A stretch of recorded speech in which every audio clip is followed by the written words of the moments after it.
This is the Speak Easy podcast where we talk about the behind the scenes of what it is to be the professional speaker, the well-paid author, and the bumps and bruises along the way. Guys, we are your number one podcast for talking about all the things that are kind of behind closed doors, hushed tones, hushed mouths, the ins and outs, the ups and downs, simply because we want to make sure that you become that success that you are trying to be.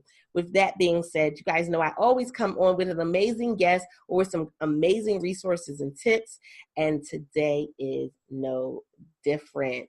Did you see the topic for today? Yes, the epic journey. The epic journey to your speech, your signature speech, the epic journey to your signature book. We always look at, like we looked at Gary Vaynerchuk with, did I say that right? Yeah, jab, jab, jab, right hook. And we look at, some of these other authors or people that have come out with books, and this book with, bananas crazy, and Grant Cardone with 10X. But we look at what really went into the book. It was their epic journey. It was the ins and the outs. It was them not always making it. It was them losing everything. It was them going through depression. It was them going through divorce. It was them going through something to get to that epic message that they could come back and share with you guys. So first and foremost, I want to say, hey, Lori. Hey, hi, everyone. So Lori, tell our audience a little bit about yourself, and then we'll dive into today's topic. Okay, sure. So my name is Lori Lockamy. I am a mom. I am just a daughter of God. And I am a life, relationship, and business coach.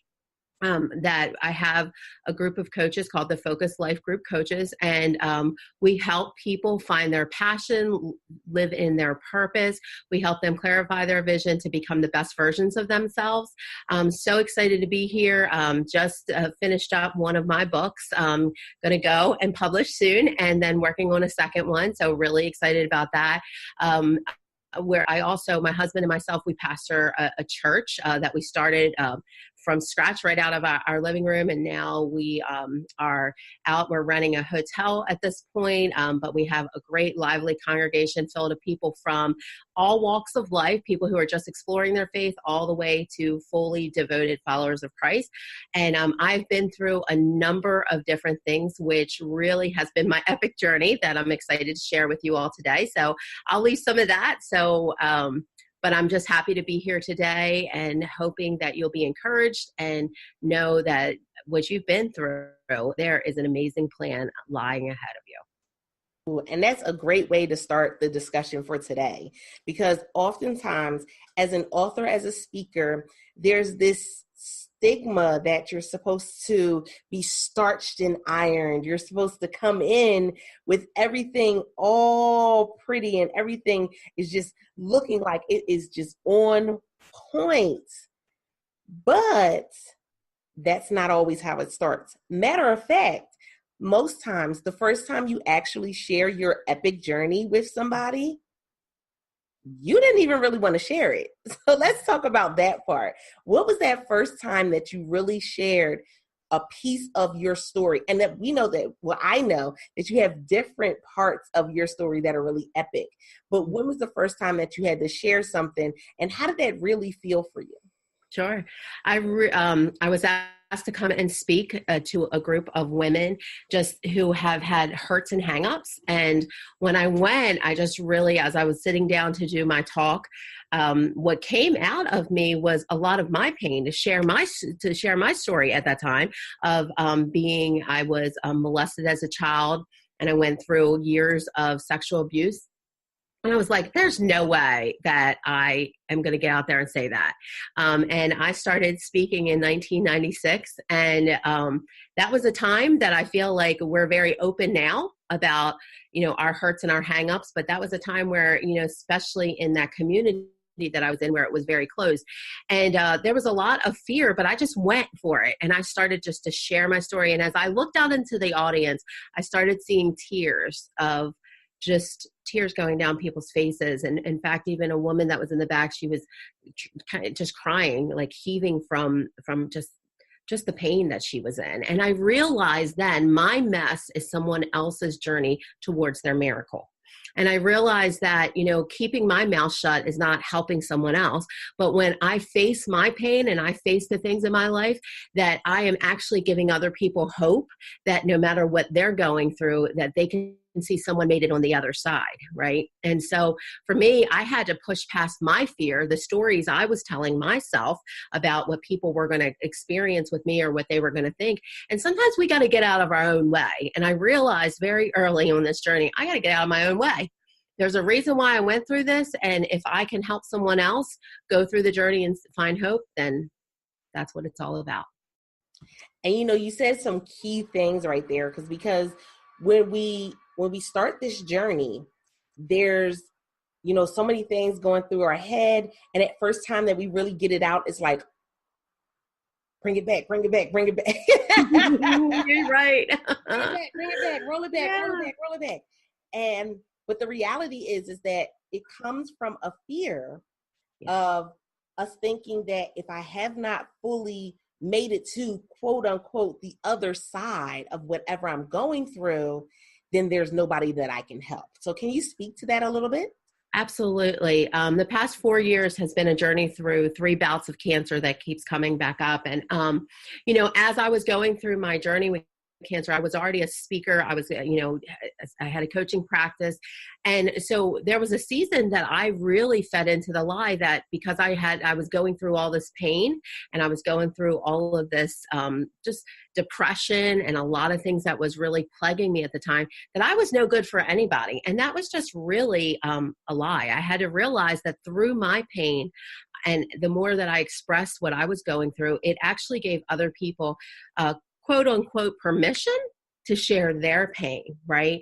And I think that through that and being very open, my journey was very open on Facebook and all over the place. And through sharing that, I believe that people were finding and healing. In fact, I've seen the evidence of people finding healing and being able to embrace their things that they were going through. And there's beauty in pain. I've learned during this journey that as we all suffer at some point in our life, and suffering alone only breeds isolation, and isolation breeds a lot of depression. It breeds a lot of loneliness. But when we're open about what we're going through and even showing our scars, there's beauty in those scars. And as we're all connected, I truly believe. And so as I share my journey and my pain, I seen that other people shared their journey and their pain, and I got encouraged by them sharing their story. And we have ways we deal with it, and that's why it's so important that we share. That speaks to so many different aspects of this speaker and author journey, because even when we're writing the book, we don't always realize that writing piece is a healing part of it. Mm-hmm. There's healing when you're writing your story. We get fearful because we don't want to go through that mental piece of it, of remembering what it is that we went through. A lot of times we work really hard on burying, the truth and burying what happened, because we think if we bury it, then we don't have to deal with it anymore. But when you bury something, what happens? If you bury a seed, what happens? It grows more and more. It's into other areas of our life. Even that bad thing that happened to you, it's still a seed. Mm-hmm. But you can determine how that seed will bring forth a harvest. And prove that part. That was good. I like that. Every time, every single thing that you go through is a seed, and it's going to bring forth a harvest. It's either going to be a positive one or a negative one, but you determine what that harvest is going to look like. And I think we have this thing where we kind of let go of the power of it because we think it's out of our hands. It happened to us, there's nothing we can do about it, but there really is. Mm-hmm. Mm-hmm. We can either choose to be a victim to it, or we can be a victor. And it's all in what we believe. It's in our actions and our words. And I truly believe there's a lot of victors out there. They just need a lot of encouragement to keep pressing forward, I definitely have to agree with you on that one. So now let's fast forward a little bit. We've done that first time of us sharing our message. We got through the shaky legs and the butterflies in the stomach, and we're telling our story, and then we get hit with somebody saying, why are you telling everybody your business? Or that person that really comes and says, well, you don't need to let them know all of that. That negative person, you're on this journey, because it happens. You get on this journey and you're starting to move towards this really being your purpose, and you getting out there, and then here comes that naysayer. What was that instance like for you? Was it somebody close? Was it somebody who just had like happened to, meet you by happenstance? And what was your response? Sure. So it happened to me actually when I was speaking at a church. I'm pretty bold, I put all my stuff out there. And so I had someone who came to me basically and said, you can say things a little bit more, what was the word she used? Tidy was the word. Tidy.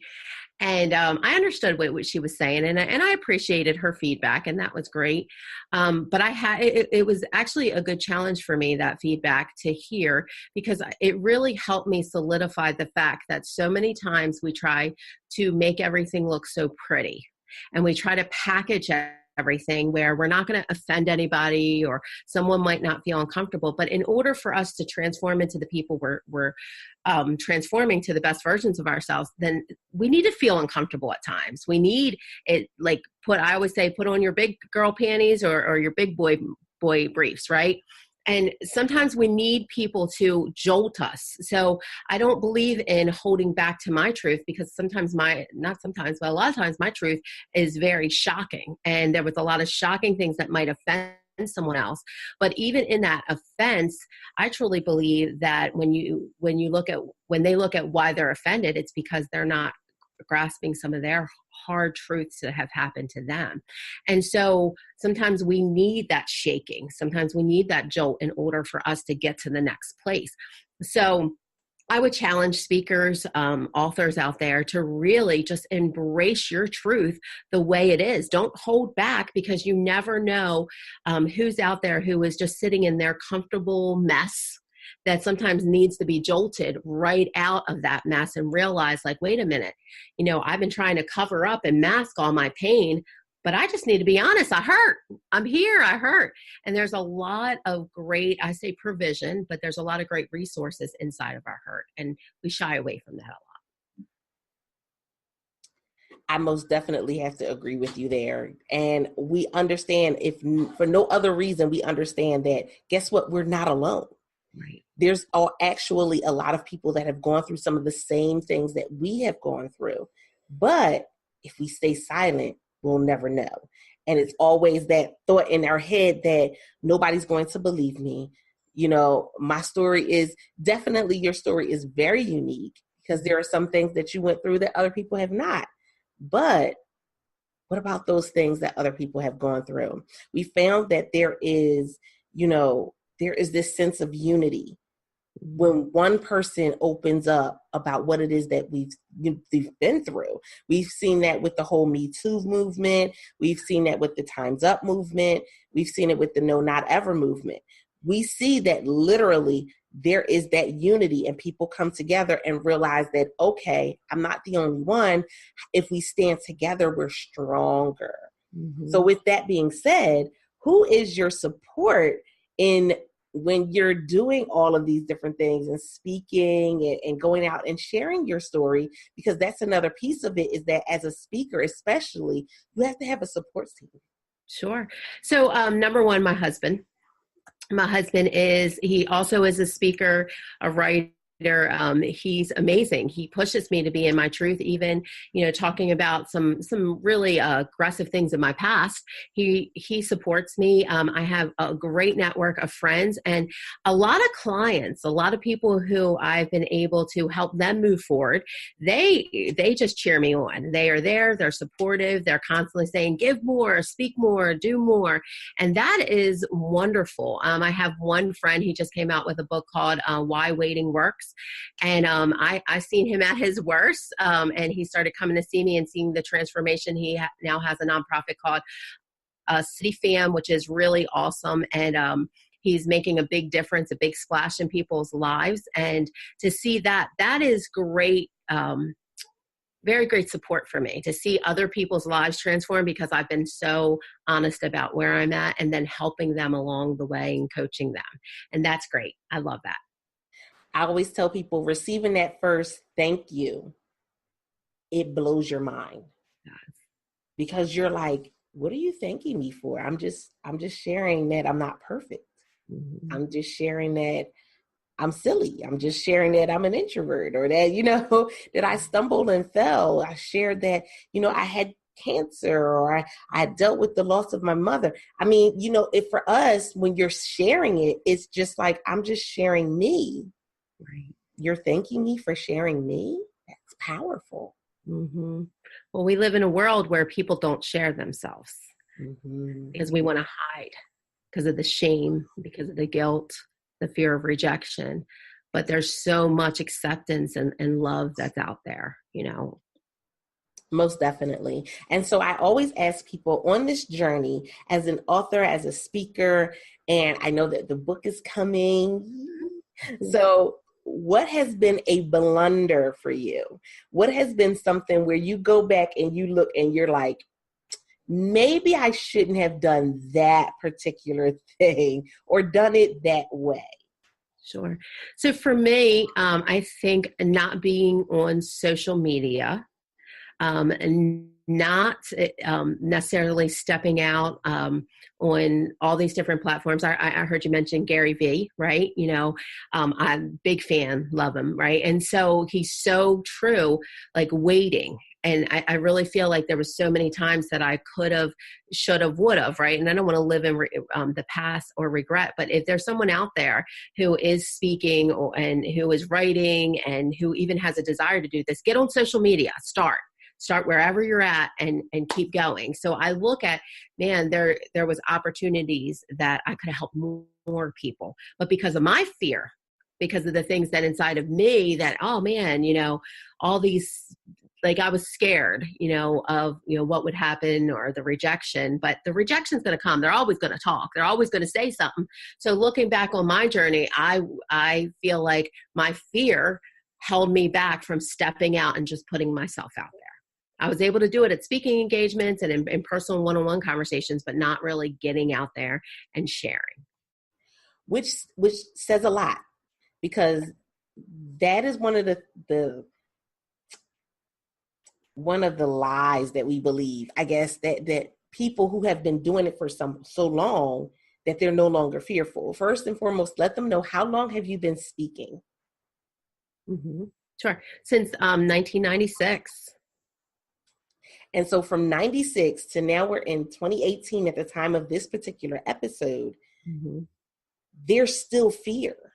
Oh, yeah, definitely. I would say, stepping out more and more, but there's definitely, as you step out, even when you go to speaking engagements, I'm be honest with you, there's still fear, right? Like, not necessarily just like, are they going to like me and all those different things, but just the fear of, I had a stroke. For me, it's the fear, am I going to get confused in my words because of the handicaps that I've had?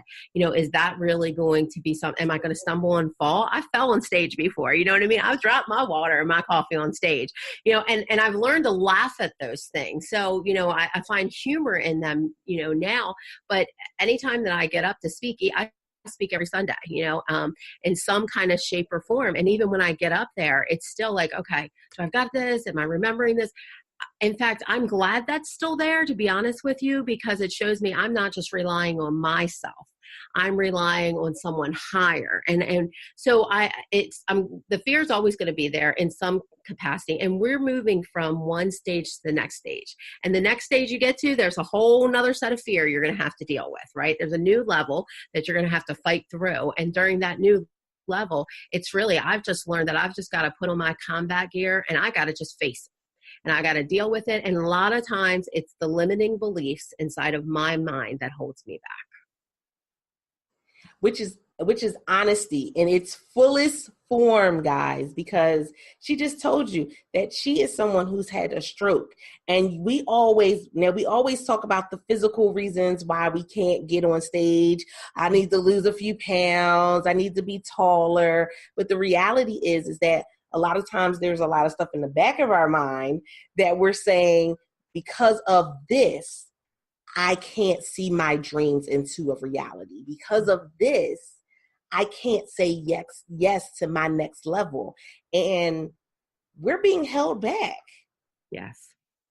We're being held back. So you have to understand that, again, by Lori stepping out and even saying on this episode, listen, guys, I've had a stroke. I've been out on stage and been fearful of, am I going to fall? Am I going to forget words? Am I going to, what's going to happen? Knowing that she's been doing this again since 96 and those fears still come about, it means that you as the starter, you as the person that's looking to do even more, the fear is going to be there. Mm-hmm. It's always going to be there. It's what you choose to do with that fear that matters. That's right. That's right. And embracing it. I find just embracing it and tearing it apart and looking at it and really where's it come from? Sometimes it comes from the abuse that I went through, back in the day when I was a lot younger, and the lies that I actually took on, I inhaled them. I believed them. I bought the t-shirt, I owned it. And it's really letting go of all that. I definitely have to agree with that. So I want you to let them know, comparison-wise, from when you first started until now, how much do you enjoy it now as compared to when you first started? Mm-hmm. I love it. In fact, it's part of me. I find myself speaking all the time, everywhere, whether it's through social media or, just in conversations. I love it. And here's why I love it. Not because of me and because it's my passion and my heart. I love it because I love to see people's lives transformed. I love it to give people hope and let them know that they can make it along the journey. And I think you've got to always get back to your why. And why are you doing this? And I'm doing speaking because my life has been changed by my faith. My life has been changed by my experience, by the good and the bad. And if I can help someone else press through and get to where their destiny is and the best versions of themselves faster, then that's all the better. Because it's honestly our messages, our books, it's really, even though we're speaking about us, it's not about us. Come on, even your podcast has nothing really to do with you. It's because you want to help people. There's a desire deep inside of your heart, of my heart, of why we get up in the morning and we do it and we make it work. As an entrepreneur, as a speaker, as an author, we've got to just make it work. And we're not doing it for ourselves. Because if we were doing it for ourselves, even when the trials come, we can give up a lot easier. But when that's that one client, when that's one person who's reading your book or hearing your talk, that one person, if their lives are changed, and you never know who that one person is, that one person whose life is changed because of us stepping outside of ourselves, that one person could be connected to thousands of people. And because of the words you spoke, you could be affecting so many more people and you don't even know it. We don't see, when you throw a pebble in the water, you only see the ripple effect for so far. But there's ripple effects when we step out in our fear that happen, and it's great. So guys, if you didn't understand that, I'm going to repeat that. Step out in fear. I will repeat that. Step out in fear. Oftentimes we allow fear to hold us back. It becomes the shackles around our ankles. No. Step out in fear. Can I give you an image real quick before we wrap up today's episode, on social media, there's a picture that goes around, and it's a horse, and the horse's reins are tied to a plastic chair. There's nothing holding the plastic chair in place. There's nothing, the plastic chair is not heavy, and that horse could probably drag that plastic chair for the rest of its life, but it's a mindset. Because that horse has been tied to that chair, the horse believes that it cannot go anywhere. So because you've gone through that thing, because you've gone through that situation, you feel as though there's no hope. You feel as though there's nothing positive can come out of it. And that's so far from the truth. So true. So far from the truth. So when you're coaching different people, when it comes to, getting past that fear piece, that realizing that you're just connected to a plastic chair, you can move. You are now free to move about the country. What does that look like? What's that first thing that you're telling them to break free of that fear? For me, it's how I always start with your why. I always go to your why. And why do you want change? What is it about? Why do you want to get past the situation that you're in? And a lot of times it's because they see a vision bigger than themselves, not just because they want to get out of pain. A lot of times people have a vision and they don't ever really speak it out. But if we can get to that vision, that gives us a way. So you're here and we're going to get to your vision here. And it helps them push through the pain so that they can see their lives completely transform. So for me, it's getting to that core vision of what they really want. And for some people, when they come, it's, hey, I'm in so much pain because my heart's broken, but I want to love again. I want to love again. I want a healthy relationship. And we dig in and find out, what does a healthy relationship look like to you? So we're here just like a GPS, right? We're going to figure out where we're at, where we're going, and then we're going to figure out you're right here and what are the steps to get to that vision. Definitely something to take note of, because a lot of times we think that we can just take this one leap, and this one leap takes us all the way to the finish line. But there's definitely going to be some checkpoints along the way that you're going to have to, come in contact with. And I want to say this for those who are listening in live. I just got a message that Michael said, your fruit or gift is never for you. An apple tree doesn't eat its own apples. That's so good. So good, Michael. An apple tree doesn't eat its own apples. So that's definitely something for you to think about, as you're moving forward, guys, because again, this is here because we know that you want to be a speaker. We know that you want to be an author, and that you really would like to make this a career choice. And it's definitely doable. It's possible, but there's some things that we got to break free from in order to get to that position. So with that being said, Lori, tell them how they can get in contact with you and how they can connect with you on social media. Absolutely, sure. You can connect with me just through Facebook at Lori Lockamy. So I would love to hear from you. You can also connect with me through the focuslifegroup.com. Would love for you to connect me with that. My website, my personal website, LoriLockamy.com is actually being restructured for coming up for 2019. Got a your way, but I would love to connect with you guys, and thank you so much for having me on your show. This is pretty amazing, and just to connect with someone from Maryland that's a coach, I love it. I love it, love it, love it. So thank you. Right, because you tell somebody you're a coach, they were like, well, what do you coach? Little League, baseball? If you went to California or New York, there's lots of coaches in the area. Nice to connect with one here in Maryland. I love it. I love it. And so, guys, it's time for you to, get past just putting stuff on the vision board and actually make it happen. Get connected with the right people, make the right decisions, say yes to yourself. I told you guys that the year of yes meant I had to also have a year of no. So I had to say no to some things, but I had to say yes to myself and my purpose. With that being said, I know that this can be your year of yes coming up for 2019.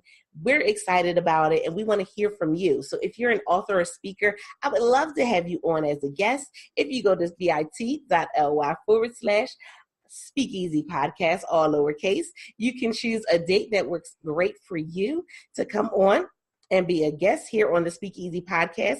Thank you to all of our viewers, our listeners. Why? Because without you, there would be no podcast, because we are your number one podcast for the behind the scenes of what it is to be a professional paid speaker and a professional author. With that being said, I am your host, Altavis Pelzer, the voice coach, professional speaker, certified life coach, Amazon bestselling author, and podcaster. And until next time, guys, don't forget to press it out. See ya.